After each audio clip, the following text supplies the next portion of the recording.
Вести на Канал 8. Добар ден. Успешно заврши повикот за закуп или откуп на социјалните и општествените станови.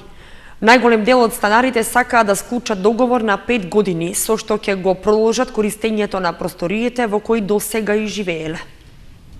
Сите 11 корисници на општествени станови во Кочани поднеле барања до подружницата на Акционерското друштво за изградба и стопанисување со стамбени деловен простор за да го регулираат сопственичкиот статус на просториите во кои живеат. Тие се заинтересирани да започнат постапка за откуп на становите, зашто Министерството за транспорт и врски им обезбедува и попуст во висина до 70% од вредноста на становите. Поради ова, како успешен се оценува повикот што неодамна беше упатен кон граѓаните кои користат општествени станови, како и кон корисниците на социјални станови, со што конечно и овие граѓани трајно и на законски начин ќе го решат своето стамбено прашање. Од вкупно 24 корисници на социјални станови пак во Кочани, 20 станари поднеле барање за откуп на становите. 21 корисник се подготвени да склучат договор за закуп на 5 години, додека еден станар доставил известување, оти е подготвен да ги ослободи просториите и да му ги врати на располагање на Акционерското друштво. Сите социјални станови се наоѓаат во зградата во местноста Драчевик, што беше изградена пред 5 години. Според најавите од Акционерското друштво за изградба и стопанисување со стамбени деловен простор, по склучувањето на договорите за закуп, висината на закупнината што ќе ја плаќаат корисниците ќе зависи од примањата кои ги остварува семејството што го користи станот. Примателите на социјална помош ќе бидат ослободени од плаќање на месечна закупнина. Ново покачување од околу 10% се најавува за субвенциите за електрична енергија за семејствата од социјално ранливите категории. Пораст на износот за субвенционирање на потрошената електрична енергија и други енергенси за затоплување за примателите на социјална помош ќе има од средината на оваа година. Ваквата мерка што за прв пат беше воведена во 2010 година им овозможи на социјално ранливите категории граѓани месечно да примаат по 600 денари како помош од државата. Според министерот за труд и социјална политика Диме Спасов, оваа поддршка била покачена пред 3 години, а нов пораст од околу 10% ќе има и годинава. 2012-та го зголемивме на 700 денари месечно, додека пак дополнително оваа година согласно програмата на владата и согласно дадените ветувања пред граѓаните се зголемува истиот надоместок на 800 денари почнувајќи од јули 2015 година, односно почнувајќи од оваа година. За реализација на овој проект обезбедени се средства во износ од 81 милион денари, што е значителна и дополнителна финансиска помош за примателите на социјална парична помош. Освен оваа мерка, министерот Спасов најавува дека за оваа година е планирано на бесплатно бањско лекување да се испратат околу 5500, додека на бесплатен викенд околу 3500 пензионери. Агенцијата за поттикнување на развојот на земјоделството спроведува кампања за запознавање на земјоделците со најновиот повик за добивање финансиска помош од ИПАРД, програмата на Европската Унија. Се организираат трибини во населените места во Кочанскиот регион, на кои се објаснува постапката за пријавување на заинтересираните земјоделци. Преку трибини со земјоделците, Агенцијата за поттикнување на развојот на земјоделството го представува првиот јавен повик за оваа година од ИПАРД, предпристапната програма на Европската Унија за помош во земјоделието. При тоа се презентираат мерките за аплицирање, а како новитет се објаснува и реализирањето на така наречената добра земјоделска пракса, што ќе биде услов за добивање на земјоделските субвенции. Воспоставувањето на добрата земјоделска и хигиенска пракса значи и повисок квалитет на производите, како и заштита на животната средина, што како услов се бараат согласно Националната програма за развој на земјоделството и руралниот развој од 2013 до 2017 година.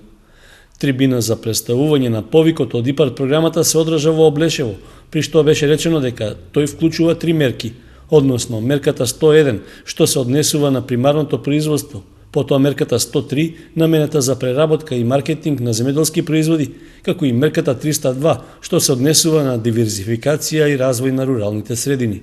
ИПАРД програмата ќе опфаќа неколку сектори, и тоа секторите лозарство, воштарство, градинарство, сточарство и живинарство. Значи сите оние кои што се наоѓаат овде во овие сектори можат да конкурираат, можат да се запознаат најпрво со критериумите, ќе дојдат кај нас во агенцијата, подробно ќе ги објасниме, ќе ги упатиме од каде треба да набават потребна документација, ние сме овде да и помогнеме во врска со подготовка на техничките проекти, така што во секое време можат да се обратат кај нас. Огласот за аплицирање по повикот за средства од ИПАРТ програмата ќе трае до 5 мај. Паралелно со овој повик, деновиве е објавен и оглас на Националната програма за рурален развој, со кој земјоделците исто така можат да добијат поддршка за своето производство. Овој оглас вклучува една мерка, тоа е 121,4 мерката, која што опфаќа набавка на систем за наводнување капка по капка за насади со пченка, сончоглед и фуражни култури и копање на бунари за наводнување. Значи, ова е таа единствена мерка да секој оној кој што се бави со производство на овие култури што ги набројавме може да аплицира за набавка на ваков систем, каде што може да се го модернизира своето производство, да го доближи до стандардите на Европската Унија. Да кажам дека овој оглас ќе трае до 20 април.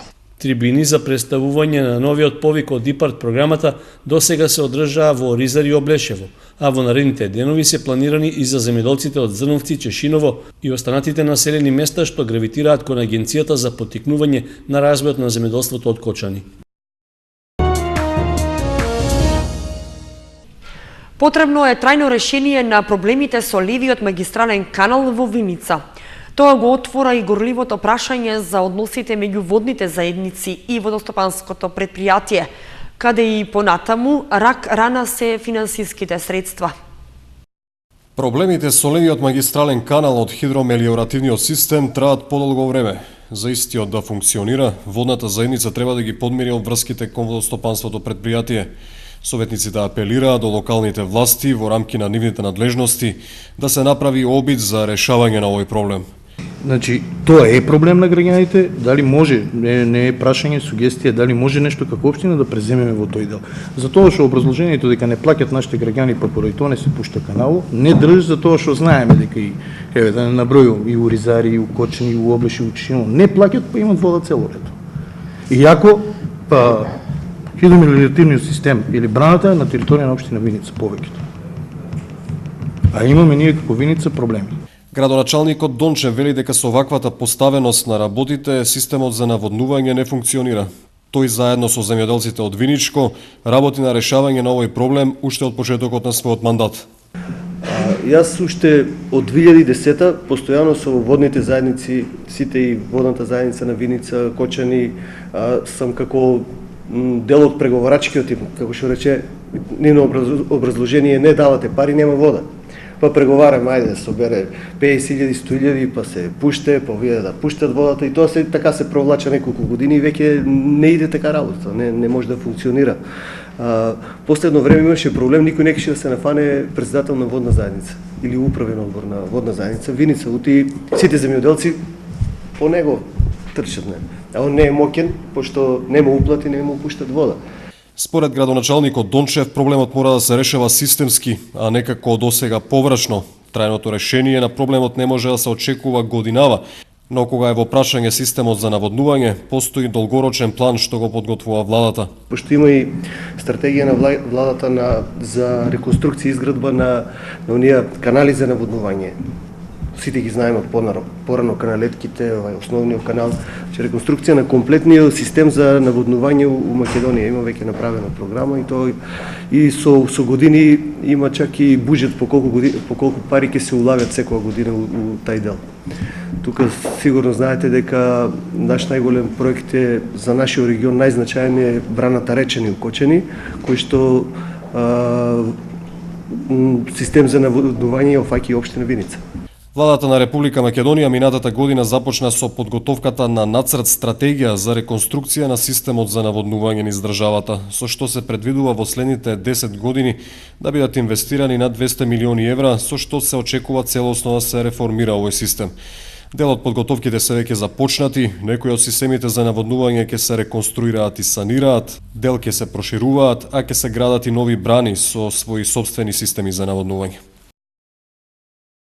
Жителите на населбата Драчевиќ подолго време бараат локалната самоуправа на Кочани да им помогне во уредувањето на едно спортско игралиште.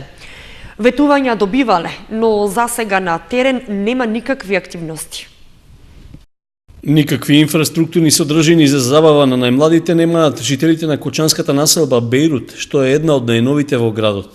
Иако има доволно простор на кој би можело да се изградат некакви содржини, засега уредувањето на теренот се сведува на основните комунални потреби. Неколку пати до општината упатувале барања да им се помогне во уредувањето на спортско игралиште и постојано добивале ветување дека ќе им се излезе в пресрет, но практично на терен нема активности.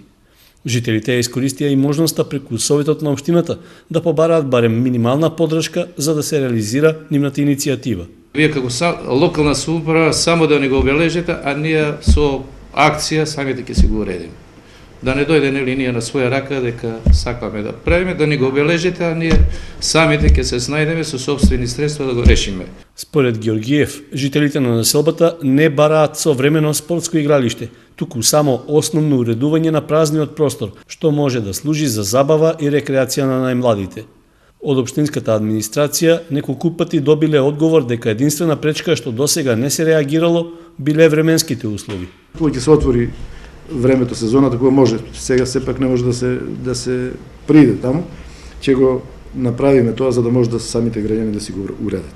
Во изминатите години, општина Кочани со сопствени средства, како и со поддршка од Агенцијата за спорт и млади и од локалниот бизнис сектор, уреди неколку мултинаменски спортски и забавни игралишта. За таа намена беа вложени над 6 милиони денари, а од локалната самоуправа најавија реновирање на постојните спортски терени во дворот на гимназијата.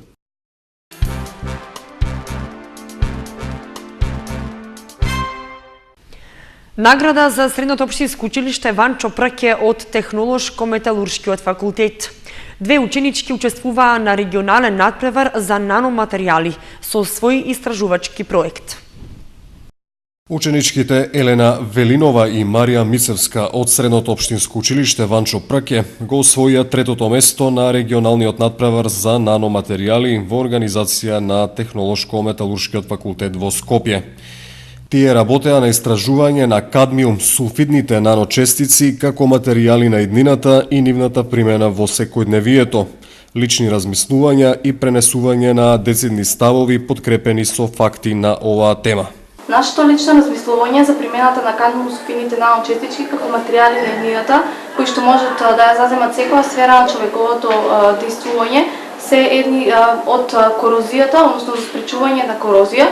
Исто така можеме да ги употребиме и во соларни органски келии, а ми може да ги искористиме и во огледалата, така што огледалото ќе има еден многу помодерен изглед.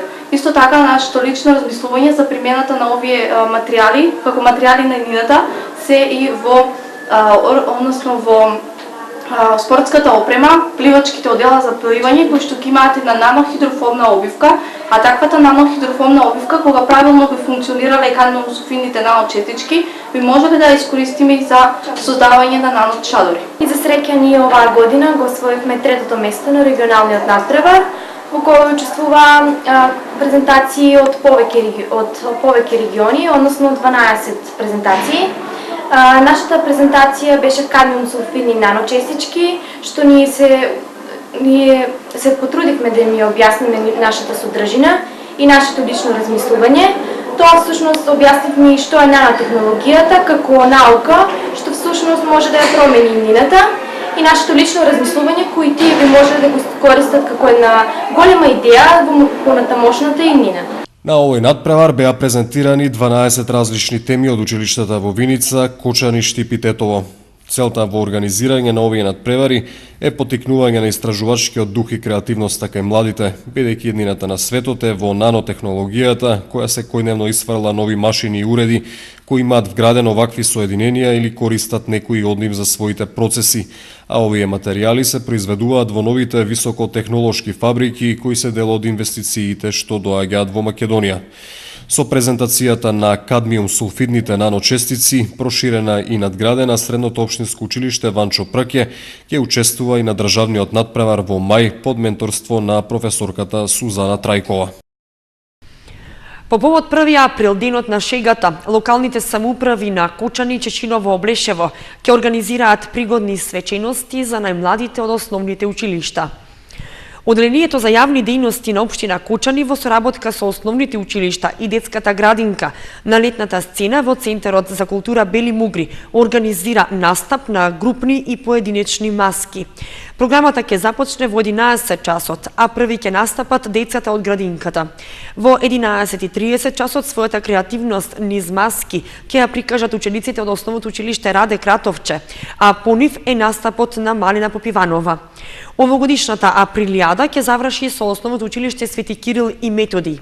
Традиционално, сите ученици на априлијадата ќе дефилираат на релацијата од своето училиште до Центарот за култура. Општина Чешиново, Облешево пак исто така организира забава со маски за учениците. Манифестацијата ќе се одржи во паркот во Облешево со почеток од 10 часот, а на истата ќе учествуваат ученици од основните училишта во општината.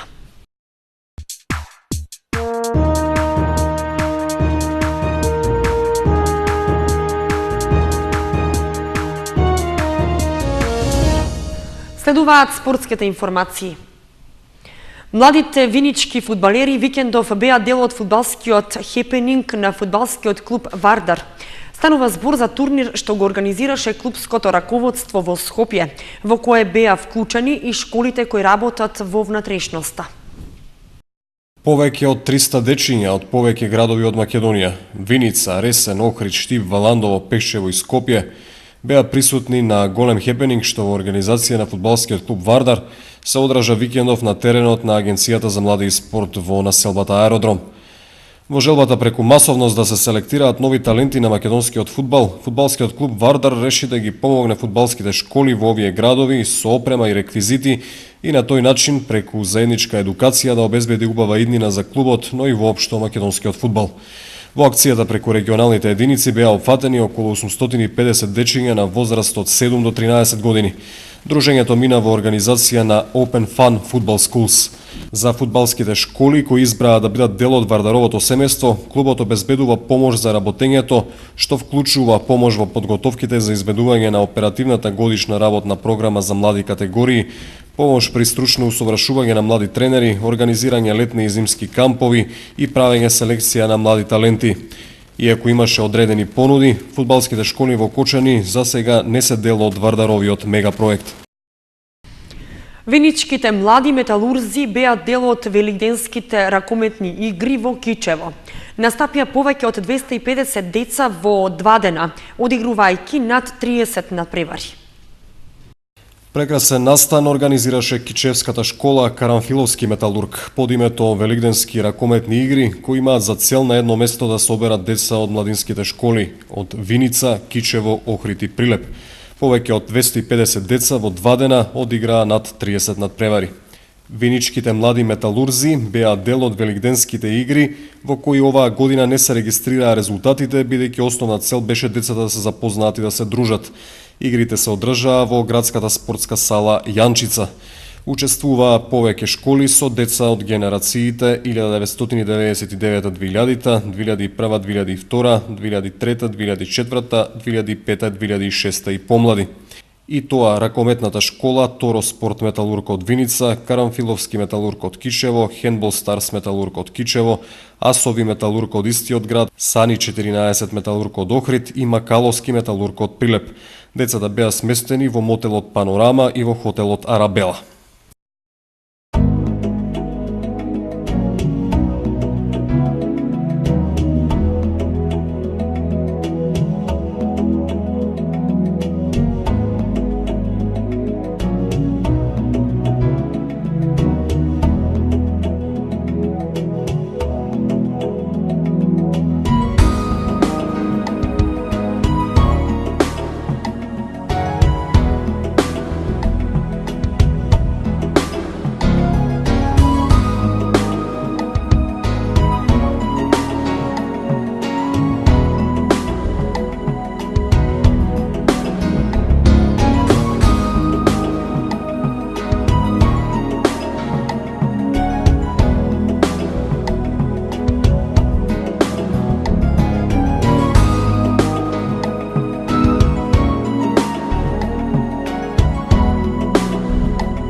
Вестите на Канал 8 завршија, ви благодариме што бевте со нас. Најновите информации ги имате и на нашата веб страница kanal8.mk. Довидување.